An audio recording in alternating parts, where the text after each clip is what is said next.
Your 401k plan is under attack. That's today's show. Let's dive right in. Hey everyone, I'm Clayton Morris. I'm the founder of Morris Invest. Rehabbed thousands of homes, and I own many, many dozens of properties in our personal portfolio. And over the years, I've really kind of gone on a mission, or I've been more educated about what has been unfolding inside of our 401k plans. And it's really started to make me angrier than I've been in a long time about the way that we treat finances in this country. You know, when you go to a new employer, of course, they're encouraging you to set up and pay for, get your 401k plan right up and running. Why? Well, because they're making money off of that transaction, right? The employer and the fund managers who are managing those retirement plans. Now, it was meant as a great idea, getting the 401k plan. It'll lock in your retirement, protect you in your dark days after you leave that employer. But as you know, and I've talked about here on the show, it really does not do that. In fact, dwindling returns right now for your 401k plan. In today's show, we're going to talk about what Congress is doing right now. And a cover story in the Wall Street Journal just a short time ago really had me angry about what their plans are. In fact, the story talks about how Congress is looking to take even more incentives out of your retirement plan, cut even more savings from your 401k plan. Now, this all comes against the backdrop of how Congress lives. Let me paint a picture for you of how Congress lives. They enjoy this cushy retirement plan. It's called the Federal Employees Retirement System. That's what they get bought into. So what is it? Well, it's really like an amalgamation between your 401k plan and their own pension plan. So the 401k plan and the pension plan combine into one, and it's something that most Americans could only dream of having. In fact, only about 13% of the private workforce out there in the United States has some form of like a pension plan tied together with their 401k. But for most Americans, we're stuck with the run-of-the-mill 401k plan. Well, Congress, under this plan, Congress, under their plan, get this, to pay for their funds, their fees, they only pay 0.03%. Okay? Now, when you set up a fund for your retirement account, you're going to pay a minimum fee around 1%. 1% versus 0.03% for the comparable plan within Congress. And now Congress is moving to try to hack some of the tax advantages from the private retirement plans. Want to take some of those additional things out of the retirement plans. And so right now, Congress is in the midst of negotiating this tax overhaul, and this is part of that process. They're already considering whether to reduce benefits of contributing to that 401k plan and similar retirement plans, even as some U.S. representatives bask in the glow of this multi-pronged retirement plan that they get. So let me break it down for you how exactly, and this is right out of the article, and how it works. So let's say those expenses that you've got on that retirement vehicle on a $10,000 investment can easily eat up about $100 a year for regular retirement savers. Fees on the same amount in a member of Congress's plan can't exceed $3.90. So $100 for you, only $3 for Congress. It's pretty amazing. And then fewer than 1 in 10 corporate retirement plans match 5% of employees' contributions dollar for dollar. So we've talked about the dwindling returns right now on employee match programs. Only 1 in 10 corporate companies right now are actually doing the matches. So when you put in a certain amount, they're going to match maybe up to 5% of your money in their own retirement plan, and then you're going to be able to get that extra money. So people always say, "Well, isn't that great? I get to have extra money thanks to my employer." Not really. Very few companies are actually offering that. And they're making money off of the transaction, the relationship that they have with Vanguard or Wells Fargo or whoever runs your 401k plan.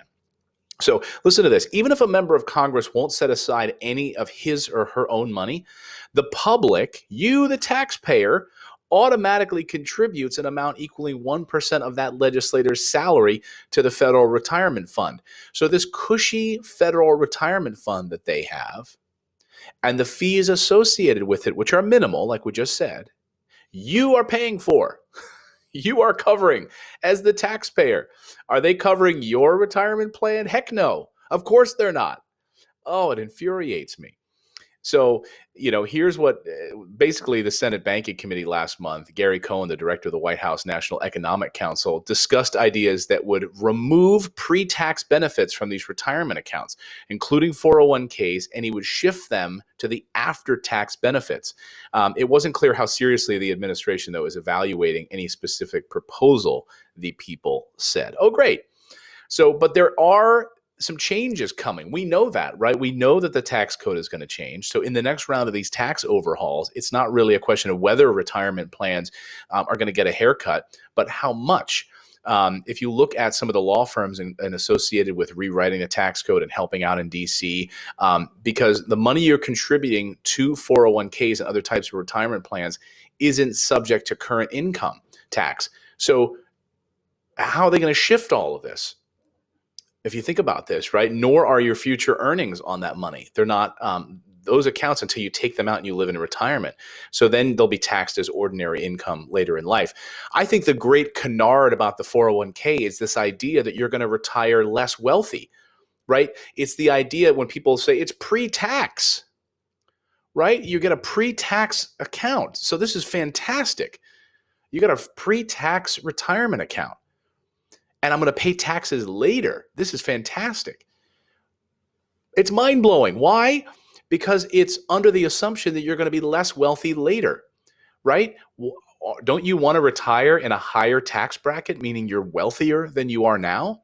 So in retirement, you're going to pay more in taxes for that retirement account than you would now. Makes no sense, right? So it's amazing how if your retirement dollars were treated instead like contributions to a Roth individual Roth IRA or retirement account, they would be taxed before you put money into them.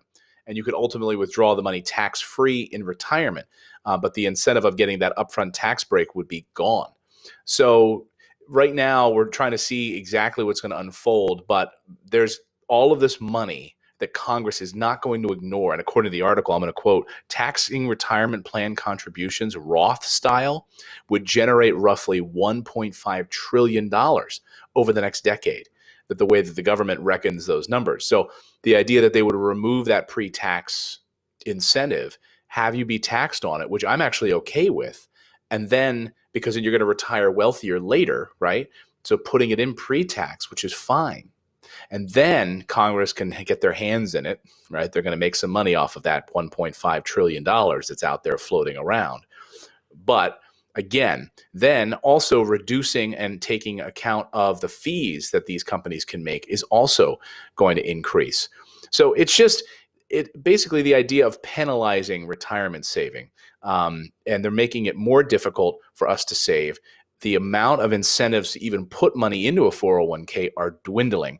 So at a bare minimum, at least this argue in the Wall Street Journal makes the case, if Congress is going to hack away at some of the tax advantages for these private retirement accounts, it should make matching cuts to its own federal cushy system that they have, right? If we're having to pay 1% in fees, why are they only paying 0.03%? These are just on the fee front. And you want to increase some of those fees as well? I don't know. It just makes me so angry. So Congress, you get the low fees, we get the higher fees. You want to increase our fees under this new tax, and you want to take away the pre-tax credit, which is enticing for a lot of people. I'm actually in agreement that I think that if they did that, it would actually encourage more wealth building. But that's not how they see it. They just want access to your money. They're looking for your cash so they can line their coffers because they want to spend $600 billion a year on a defense budget. Anyway, I'm super angry about it, as you can tell. I'd love to hear your thoughts about what Congress is planning to do with these 401k plans. And how many of you actually out there are still using a 401k plan? Is this something that you still do? I don't contribute to mine anymore. I buy real estate, as you know. I've stopped even contributing to my 401k plan because I don't want all these people making all this extra money off of my money. I'd rather put my own money to use and build net worth assets that I can hold and that can cash flow for me right now, not when I'm in retirement.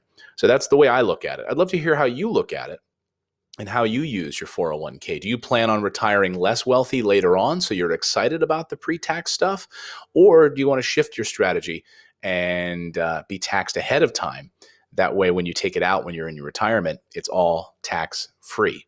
I'd love to know your thoughts on that. Leave some comments here on the show. Well, we publish this show Monday, Wednesday, and Thursday, and I really appreciate you taking the time to connect with us. If you would like to book a call with our team, we would love to talk with you about wealth building and find out about helping you take action, get your first rental property. It's super simple to do. Just go to our website at morrisinvest.com. Click on the book a call tab, the schedule a consultation tab, and we'll talk to you for like 30 minutes and find out what your freedom number is, how many rental properties you're looking to acquire over the next few years, and how you can start to build real legacy wealth for you and your family. That's it for today, everyone. We'll see you back here next time. Now go out there, take action, and become a real estate investor, and grab your pitchforks because Congress is coming for you. We'll see you, everyone.